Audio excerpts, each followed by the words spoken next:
दोस्तों नमस्कार, मैं Mukesh Joshi Indian institute of excellence से आप सभी का हार्दिक स्वागत करता हूं मेरे यूट्यूब चैनल के अंदर। दोस्तों आज जो सब्जेक्ट अभी मैं लेके आया हूं, जो अभी की रिक्वायरमेंट है, और वो है एलआईसी के आईपीओ के बारे में। एलआईसी का आईपीओ आजकल बहुत लाइमलाइट में है। एलआईसी को बगैर चार्ज दिए बहुत लंबी चौड़ी एडवर्टाइजमेंट एलआईसी की हो रही है। एलआईसी का नाम आज हर पेपरों के अंदर में छप रहा है इसी बात को लेके कि एलआईसी का भविष्य क्या होगा। तो उसके बारे में आज डिटेल में चर्चा करेंगे दोस्तों, फैक्ट एंड फिगर्स के साथ में चर्चा करेंगे। कोई बहकी बातें नहीं करेंगे। मेरे पिछले वीडियो में मैंने बताया था कि पॉलिटिकल ड्रिवन बातें नहीं करेंगे हम लोग, इकोनॉमिकली ड्रिवन बातें हम लोग यहाँ पर करेंगे। आज एलआईसी का सच आपके सामने रखूंगा। आईपीओ जो आने वाला है उसके बारे में कुछ चर्चा करेंगे। तो दोस्तों बने रहिएगा। अच्छा लगे तो इस वीडियो को जरूर शेयर कीजिएगा, अपने दोस्तों तक जरूर पहुंचाइएगा। सच लोगों तक पहुंचाना चाहिए, ऐसा मुझे लग रहा है। तो चलिए दोस्तों शुरू करते हैं आज का टॉपिक कि आईपीओ क्या, एलआईसी आईपीओ में आ रहा है और आईपीओ का मतलब क्या। दोस्तों कल मेरी वर्कशॉप थी सूरत में, और जब मैंने इस विषय के ऊपर में बोलना शुरू किया तो कुछ हमारे दोस्तों ने हाथ उठाया और मुझे पूछा कि सर हमें तो आईपीओ का मतलब भी नहीं पता है। इसका मतलब यह है कि दोस्तों आजकल क्या है, सभी लोग इस भीड़ के अंदर में लगे हुए हैं कि एलआईसी की बुराई करो, एलआईसी की बुरी बातें करो, सनसनीखेज कुछ ना कुछ समाचार दो। बहुत सारे यूट्यूब चैनल्स के ऊपर मैं देख रहा हूं कि एलआईसी की बुराई जोरों शोरों से हो रही है, और ये इसलिए क्योंकि एलआईसी का थोड़ा कुछ सुनने को आता है और ये लोग चैनल के ऊपर में सब्जेक्ट लेके आ जाते हैं। मेरा ये मानना है कि ऐसा क्यों कर रहे हैं, क्योंकि 33 करोड़ पॉलिसी होल्डर है। 33 करोड़ पॉलिसी होल्डर है जो वर्ल्ड की किसी इंश्योरेंस कंपनी के पास इतना बड़ा मात्रा के अंदर में लाइफ इंश्योरेंस पॉलिसियां बिकी नहीं गई है। तो उनको मालूम है कि जिसके पैसे लगे हैं, भले उसके 10,000 ही सही, 20,000 ही सही, लेकिन जिसके पैसे लगे हैं, क्योंकि जिसके 10,000 है उसके लिए तो वो लाखों करोड़ों रुपए के समान है उसके लिए।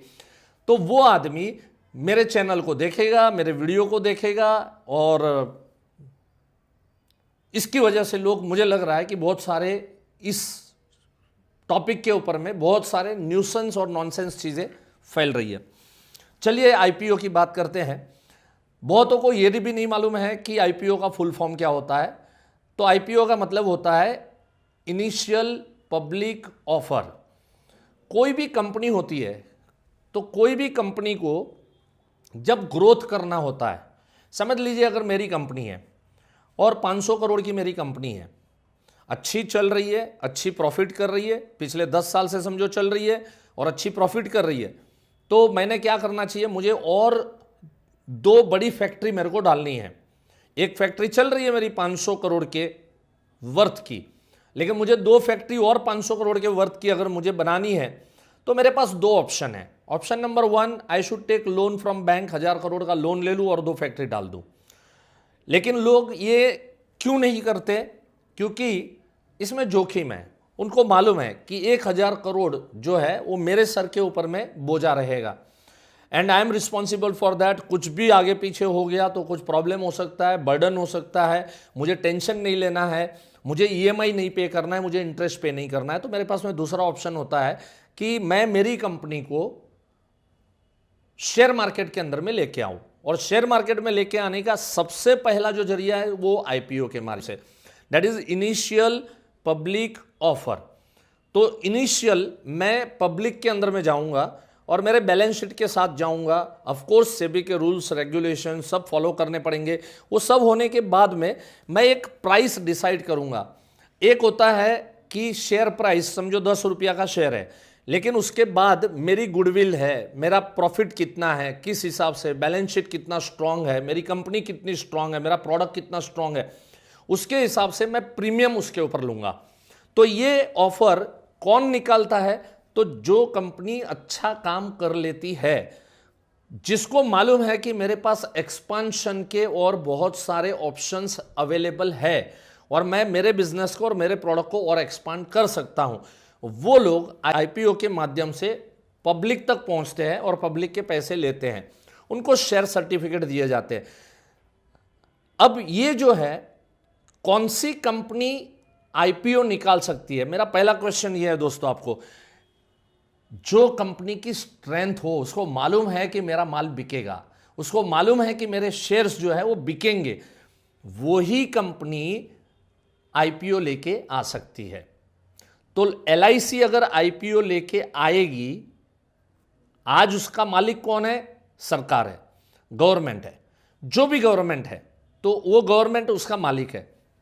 अगर ये आईपीओ लेके आ रहा है तो आपने न्यूज़ भी देखी होगी, और बहुत लोगों ने शेयर मार्केट के अंदर में इस न्यूज़ को हॉट न्यूज़ गिना है कि अगर एलआईसी शेयर मार्केट में अगर उतरी तो रिलायंस, टीसीएस, ये दो कंपनियों के ऊपर life insurance corporation of India रहेगी। ये माना जाता है और ये सच्चाई है और ये हकीकत है। एलआईसी यानी life insurance corporation of India, ये कंपनी देश की सबसे बड़ी कंपनी बनने जा रही है। माना जा रहा है कि एलआईसी लिस्ट होने के बाद मार्केट कैपिटल के मामले में रिलायंस इंडस्ट्री जैसे दिग्गज कंपनी को भी पीछे छोड़ सकती है। अपने बजट भाषण में निर्मला सीतारमण ने एलआईसी का आईपीओ लाने की बात कही थी। सूत्रों के मुताबिक अगले कारोबारी साल की दूसरी छमाही के बाद एलआईसी का आईपीओ आ सकता है। सरकार की इस पहल से निवेशकों पर कोई असर नहीं पड़ेगा, यानी जिसने भी एलआईसी की पॉलिसी ले रखी है उन्हें किसी तरह से घबराने की जरूरत नहीं है। यही नहीं, एलआईसी के आईपीओ में निवेश करना भी एक बेहतर और सुरक्षित विकल्प होगा। भारतीय जीवन बीमा निगम यानी एलआईसी देश की सबसे बड़ी बीमा कंपनी है। 1956 में बनी एलआईसी की कुल संपत्ति इस वक्त करीब 36 लाख करोड़ रुपए की है। एलआईसी अभी तक पूरी तरह से सरकारी कंपनी है और सरकार की 100% हिस्सेदारी है। अब 100% हिस्सेदारी में सरकार एक हिस्सा बेचने के लिए शेयर मार्केट में आईपीओ लाएगी। इस आईपीओ के जरिए मोदी सरकार का 72,000 करोड़ रुपए जुटाने का प्लान है। इससे सरकार अपने विनिवेश के लक्ष्य और वित्तीय घाटे को कम करने के लक्ष्य को पूरा कर सकेगी। Listing of companies on companies stock exchanges brings discipline, and it disciplines the company and provides access to financial markets and unlocks its value. It also gives opportunity for retail investors to participate in the wealth so created. The government now proposes to sell a part of its holding in the LIC by way of initial public offer.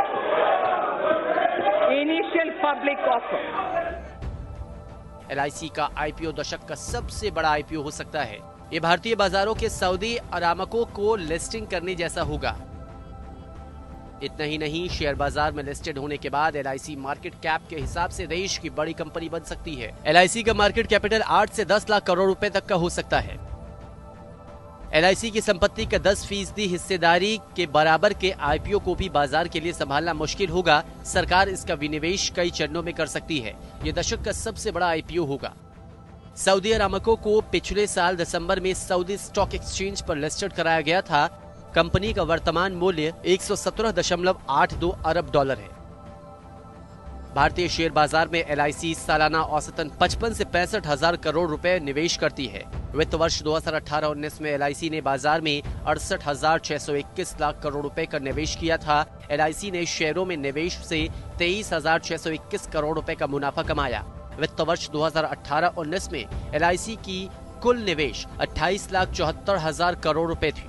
इसके साथ ही LIC की कुल संपत्ति बढ़कर 31,11,000 करोड़ रुपए पहुंच गई थी। इस अवधि में प्रीमियम से आयकर बढ़कर 3,37,000 करोड़ रुपए जा पहुंचा।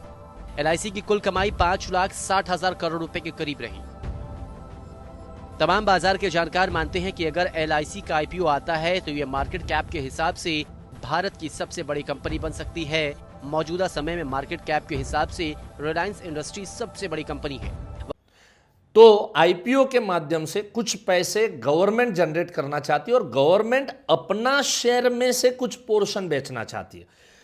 एलआईसी बिक नहीं रही है। लोगों को लग रहा है कि एलआईसी बिक गई। एयर इंडिया बिक रही है।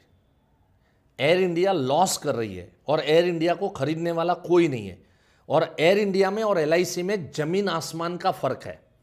आज अगर एलआईसी लॉस मेकिंग होती तो उसको बेचना पड़ता, लेकिन अच्छा परफॉर्म करने वाली कंपनी होती है, दो कंपनियां हैं, एक है loss making company, loss making company बिक जाती है और अच्छा परफॉर्म करने वाली कंपनी जो है वो आईपीओ लेके आती है। तो एलआईसी का अगर आईपीओ आ रहा है तो उसको पॉजिटिवली दोस्तों लेना है कि ये हमारी कंपनी की स्ट्रेंथ अच्छी है, इसके लिए वो शेयर मार्केट के अंदर में जा रही है। मैं उस विवाद को यहां छेड़ना नहीं चाहता कि ये सही है या गलत है, मैं सिर्फ इतना कहना चाहता हूं अगर ऐसा हुआ तो उससे किसी भी पॉलिसी होल्डर को कोई नुकसान होने की कोई भी संभावना है मुझे दिख नहीं रही है, दूर दूर तक मुझे दिख नहीं रही है। राइट, होना चाहिए नहीं होना चाहिए वो अलग सब्जेक्ट है, उस सब्जेक्ट के ऊपर में अगर बात करना है फिर कभी अपन आराम से बात करेंगे। लेकिन फिलहाल तो मैं इतना कहूंगा कि अगर आईपीओ में जा रही है कंपनी तो कंपनी की स्ट्रेंथ अच्छी है। देखिए कुछ महीनों पहले आईआरसीटीसी मतलब इंडियन रेलवे, इसका शेयर्स निकला। अब ऐसे देखने हो जाओ तो आईआरसीटीसी ये गवर्नमेंट होल्डिंग है, लेकिन गवर्नमेंट ने कुछ पोर्शन, कुछ शेयर्स उसने आईपीओ के माध्यम से लोगों तक पहुंचाए। 600 रुपए में शेयर्स खुले थे 4 महीने पहले, लेकिन आज उसका जो रेट है दैट इज अराउंड 1200-1400 के आसपास उसका रेट चल रहा है। और देखिए क्या हो रहा है कि तेजस एक्सप्रेस अभी शुरू किया तो ये आईपीओ के माध्यम से आए हुए पैसों से गवर्नमेंट ने तेजस एक्सप्रेस शुरू किया और सक्सेसफुल अभी चल रहा है, कुछ ही दिन हुए हैं लेकिन सक्सेसफुली ये ट्रेन रन हो रही है। तो गवर्नमेंट ने और इस तरह की 500 नेटवर्क ओपन करने का सोचा हुआ है, मतलब मोर देन 500 सेक्टर्स के ऊपर में इस तरह की ट्रेन्स लगाई जाएगी। तो कहां कोई अच्छी संभावनाएं है प्रोग्रेस होने के और चांसेस है, तब जाके वो कंपनी आईपीओ के माध्यम से पब्लिक को ऑफर करती है। देखिए आईपीओ होने से क्या फायदा हो सकता है, प्लस पॉइंट ये हो सकता है कि आईपीओ के माध्यम से किसी भी कंपनी की ट्रांसपेरेंसी और अच्छी होती है। ऑलरेडी ट्रांसपेरेंसी एलआईसी की अच्छी है, लेकिन उसमें और अच्छी ट्रांसपेरेंसी के साथ में कंपनी को परफॉर्म करना पड़ेगा। रिजल्ट रेगुलर उसको डिक्लेयर करने हैं, उसको शेयर होल्डर्स मीटिंग लेनी है और उसमें उसको जवाब देना है शेयर होल्डर्स को। तो मेरे हिसाब से इसको हम पॉजिटिवली ले सकते हैं। आगे जाके हो ना हो अलग सब्जेक्ट है, करना चाहिए नहीं करना चाहिए, देखिए इस विषय को हम अपना राय दे सकते हैं। We are not a decision taker.